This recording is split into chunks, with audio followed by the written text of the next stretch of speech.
feeling, right? You were standing in the office kitchen, or I don't know, maybe you were stuck in an elevator. Oh, the elevator's the worst. The absolute worst. Or just waiting in a painfully slow line at the coffee shop. Oh.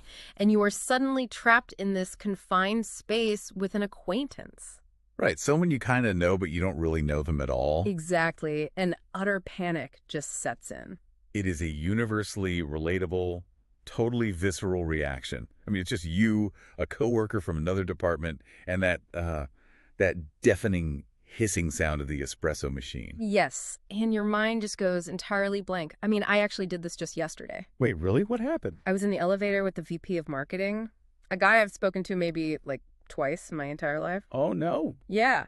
The doors closed, a suffocating silence fell over us, and I completely panicked. My brain just short-circuited. What'd you say? I literally turned to him and asked, "Do you, like buildings?" Oh, wow.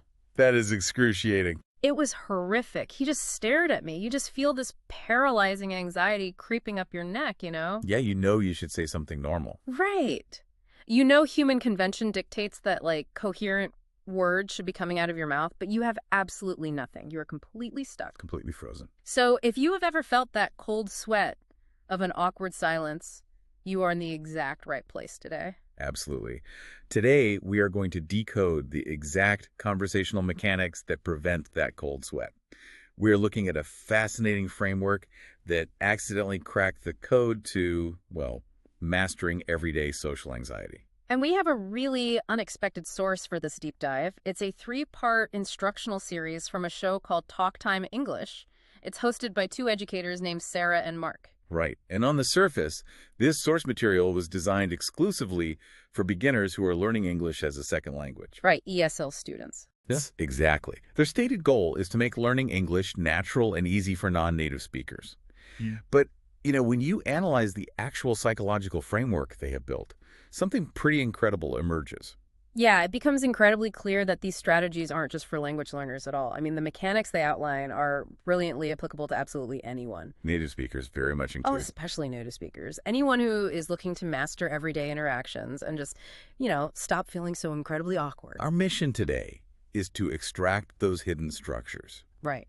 By unpacking 3 highly practical strategies from Sarah and Mark's series, we are going to equip you, our listener, with a foolproof toolkit. Like a conversational safety net. Exactly. A safety net designed to prevent agonizing silences and keep any interaction flowing smoothly, regardless of your baseline social anxiety or, honestly, how tired you are. Okay, let's unpack this. Starting with the absolute basics. Our sources define this entire arena of casual interaction as small talk. Mark, one of the hosts, he defines small talk simply as the friendly, casual conversation we have with people we don't know very well.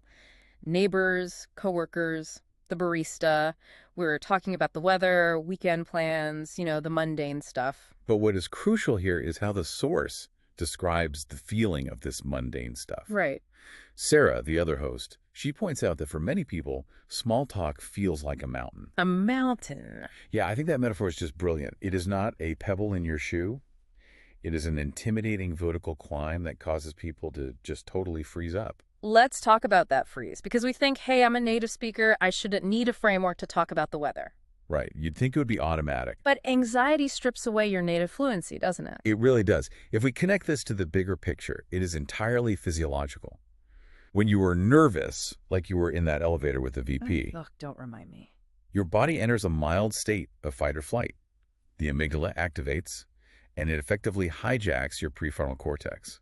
And that's the part of the brain that does what, exactly? It's the part responsible for complex, spontaneous language generation. Oh, wow.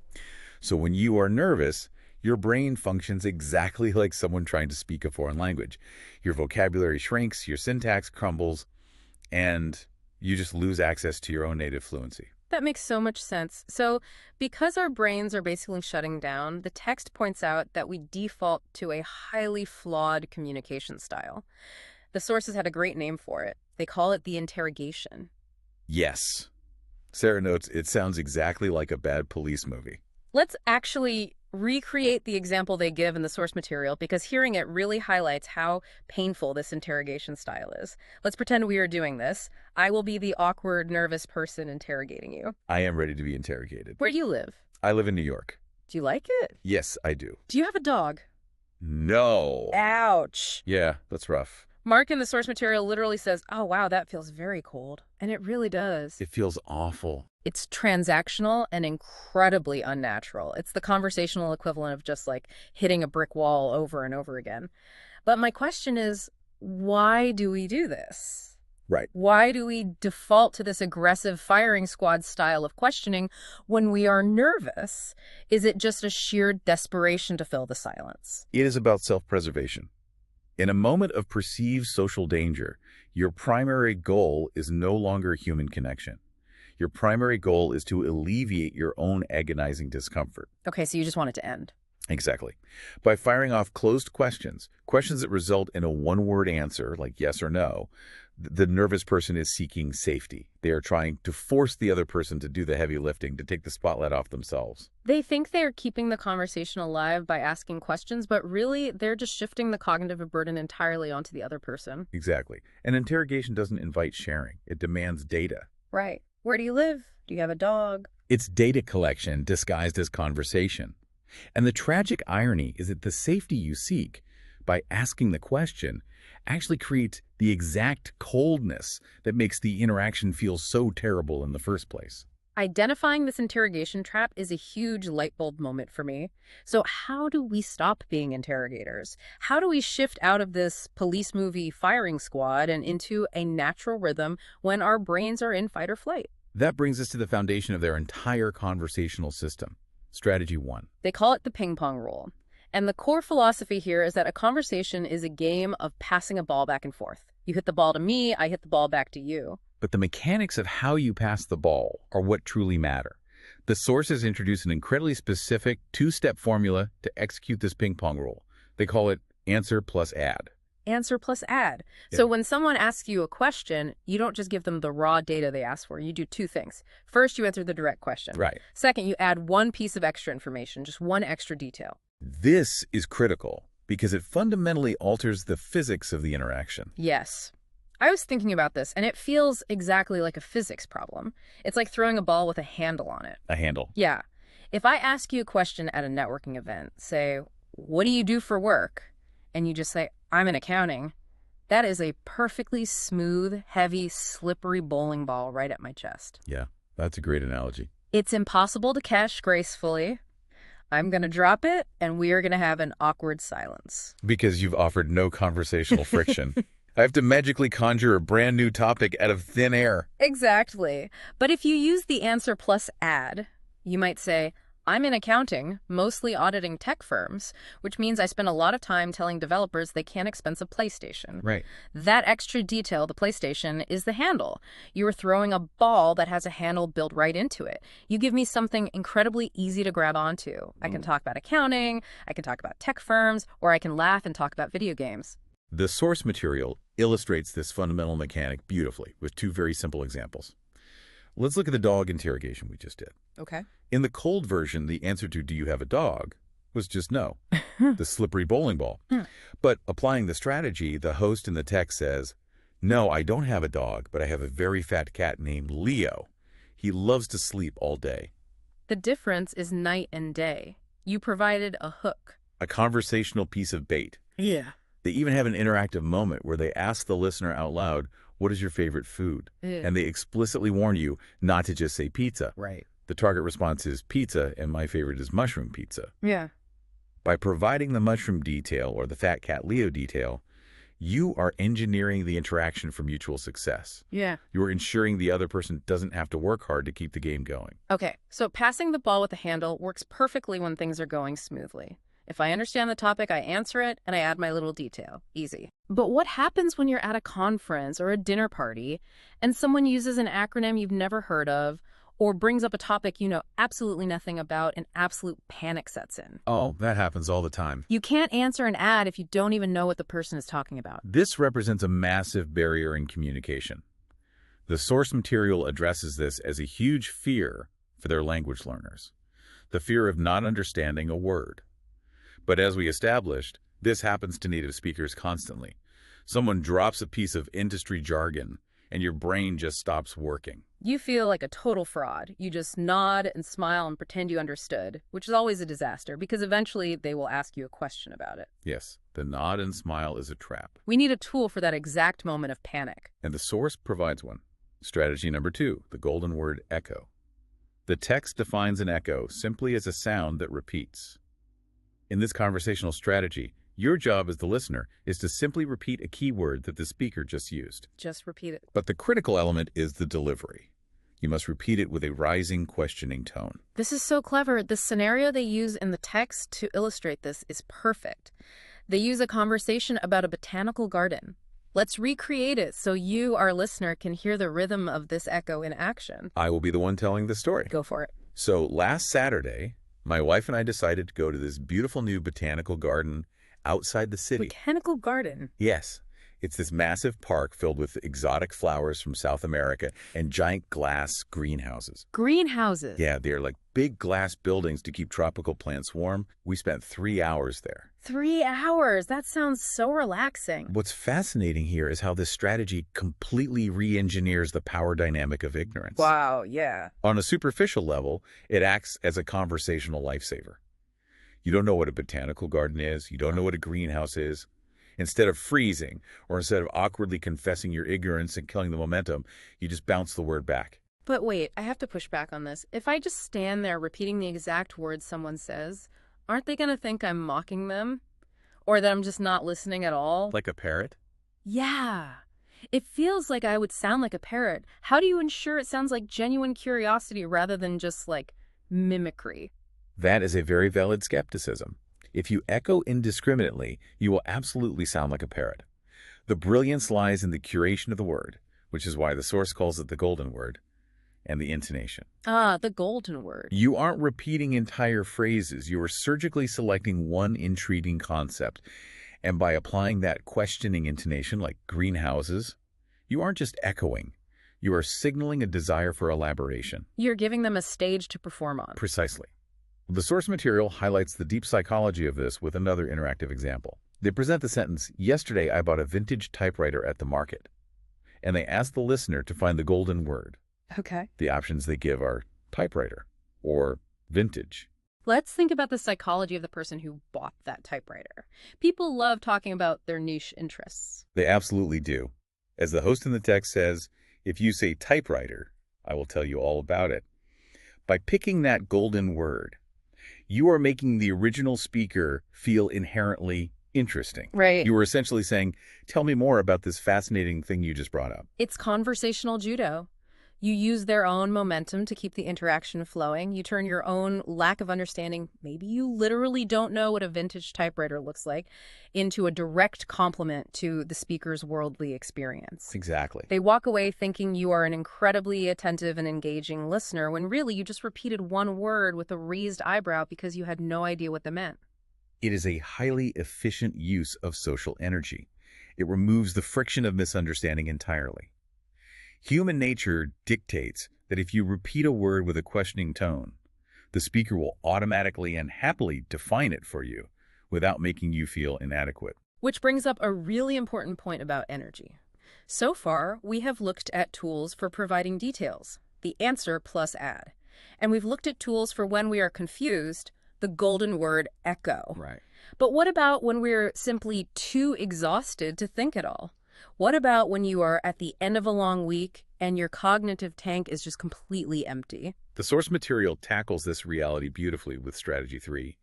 They introduce the concept of the brain freeze and the tired speaking brain. We have all been there. It's Friday at 4:30 p.m. You've made a million decisions. You bump into a neighbor in the hallway, and you just cannot formulate a coherent, original thought to keep the conversation going. You want them to speak, but you can't conjure a question out of thin air. The cognitive load of generating new language when you are fatigued is immense.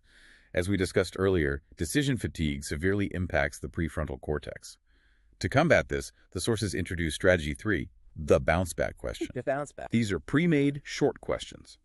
Their entire function is to effortlessly pass the speaking, turn back to the other person, without requiring your brain to generate any new content. They're essentially conversational macros, shortcuts you can deploy instantly. The text gives us 3 specific, ready-to-go blocks. Number 1, how about you? Number 2, what about you? Number 3, have you ever done that? Let's look at the dialogue example they use to show these in action. It's a simple conversation about the beach and hiking. One speaker says, I love going to the beach during the summer. And the listener responds, oh, me too. How about you? Do you go often? The listener acknowledges the statement and then immediately deploys the first macro. How about you? The speaker then replies, yes, almost every weekend. I also love hiking. And then the listener uses the third block. They say, hiking sounds fun. Have you ever done that in the mountains near here? Here's where it gets really interesting to me. I was looking at that third block. Have you ever done that? The first 2, how about you? And what about you? Oh, those are great for direct reciprocity. Right, like passing the ball directly back. Yeah, if I say I like coffee, I can ask, how about you? But have you ever done that? Is actually a brilliant pivot tool. How do you mean? Well, think about a scenario where someone mentions a topic that you literally have nothing to add to. You can't really say, how about you? Because you haven't offered anything yourself. Ah, I see. If someone says, I love skydiving, and you are terrified of heights, you can't do the ping pong rule effectively. But you can say, skydiving, using the echo. Wow, have you ever done that out over the ocean? Or whatever. That's very smart. It allows you to shift the topic seamlessly to their experience without dropping the conversational thread. You remain engaged, but you put the spotlight right back on them while your brain rests. That is an excellent extrapolation. It maintains the structure of the game without requiring you to possess any personal expertise on the subject matter at hand. It saves immense energy in your brain because you bypass the complex calculation of trying to find the perfect, insightful question. Okay, so we have deeply examined all 3 of these foundational tools. We have the ping pong rule for adding a handle to your answers. We have the golden word echo for navigating unknown territory and flattering the speaker. And we have the pre-made bounce back questions for when our brains are completely fried. Now that we understand the individual mechanics, it is time to see them operating simultaneously in a high-stakes, real-world environment. Yes. The source material actually concludes with a synthesis exercise that does exactly this. The ultimate test of small talk. The office kitchen simulation. It truly is a crucible of casual conversation. In the final part of their series, Sarah and Mark walk the listener through a full role play. They explicitly set the scene. Coworkers meeting in the office kitchen on a Monday morning to make coffee. Classic scenario. Let's walk through this Bella Italia dialogue piece by piece, because seeing how these strategies layer on top of each other is where the real magic happens. It begins with the standard Monday morning greeting. The first speaker asks, did you have a good weekend? The second speaker replies, yes, I did. I went to a new Italian restaurant downtown on Saturday night. And immediately, right out of the gate, the first speaker deploys strategy 2. They use the echo. They simply say, Italian restaurant, with that questioning tone. Which works perfectly. It prompts the second speaker to elaborate without being formally asked to. They respond, yes, it's called Bella Italia. The pasta was absolutely incredible. Now, a first speaker jumps in and says, oh, that sounds delicious. I love fresh pasta. And then they turn to the other person and use a bounce back question. They say, what about you? Have you ever eaten Italian food? Now, I realize the source text breaks the fourth wall here for the listener, but the mechanic holds in the role play context. The role play continues. The speaker asks, by the way, did you do anything exciting this weekend? And here's where we see a masterful use of strategy 1, the ping pong rule. Yes. The person doesn't just say, no, I didn't do anything. That would be the bowling ball. Instead, they say, not really, I just stayed home and read a book. That's the answer. But then they add the handle. But it was very relaxing because the weather was rainy and perfect for staying indoors. They provided the extra detail, the rainy weather, which gives the other person something to react to. But they don't even stop there.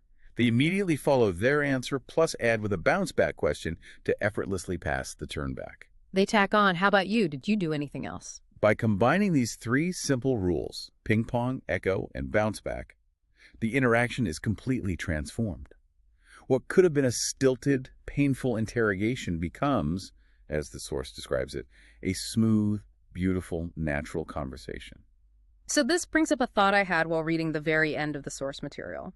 In the wrap-up, Sarah and Mark tell their listeners something that really struck me. What was that? They say the important thing is to make your mouth move and don't worry about mistakes. So what does this all mean? Does this imply that the actual structure of the conversation matters more than the specific content of the words you are saying? This raises an important question, and I believe that the answer is a resounding yes. The underlying philosophy here is that momentum is the absolute key to small talk. Momentum. The goal of casual conversation is not to deliver a profound, perfectly articulate monologue. The goal is simply to keep the exchange alive, to signal to the other person that you are safe, engaged, and willing to participate. To keep the ping pong ball bouncing on the table, it doesn't have to be a professional topspin serve. It just has to go over the net. Exactly. The strategies they outline, the answer plus add, the echo, the bounce back, these are simply guardrails. They are designed to keep the momentum going when you hit a patch of anxiety or fatigue. As long as you are playing within the structure, the exact content of your answers is secondary. The structure itself creates the feeling of a natural connection. Make your mouth move. Just trust the framework. I love that. Okay, so let's recap everything we have uncovered today for you, our listener. If you want to stop freezing up in elevators and conquer the mountain of small talk, you just need this 3-part toolkit. Let's hear it. Number 1, the ping pong rule. Never throw a slippery bowling ball. Always answer, and then add one extra detail to give the other person a handle to grab onto. Perfect. Number 2, the golden word echo. When you are lost, panicking over jargon, or when you simply want to make someone feel fascinating, just repeat a single keyword they used with a questioning tone. Let them do the work of explaining. Let them shine. Exactly. And number 3, the bounce back question. When your brain is completely out of gas and decision fatigue has set in, rely on your pre-made cognitive macros like, how about you, or have you ever done that, to effortlessly pass the turn back. It is a comprehensive and highly effective system for navigating the unpredictable, often anxiety-inducing waters of casual human interaction. It really is. And before we wrap up, I want to leave you with one final thought to ponder, building entirely on that philosophy from the source of don't worry about mistakes and just making your mouth move. What if the ultimate secret to being a truly great conversationalist, the kind of person everyone feels instantly comfortable around, isn't actually about being perfectly articulate or profoundly interesting or incredibly witty? What if the real secret is simply being willing to keep the ping pong ball in motion, trusting that the shared structure of the game will carry both of you safely through the awkwardness? It takes the pressure off the individual and places faith in the mechanics of human connection. You don't have to be a genius. You just have to participate. Next time you're stuck in that coffee shop line or standing next to the VP in the elevator, remember the structure. You don't have to be brilliant. You just have to play the game. Thank you so much for joining us for this deep dive. We'll catch you on the next one.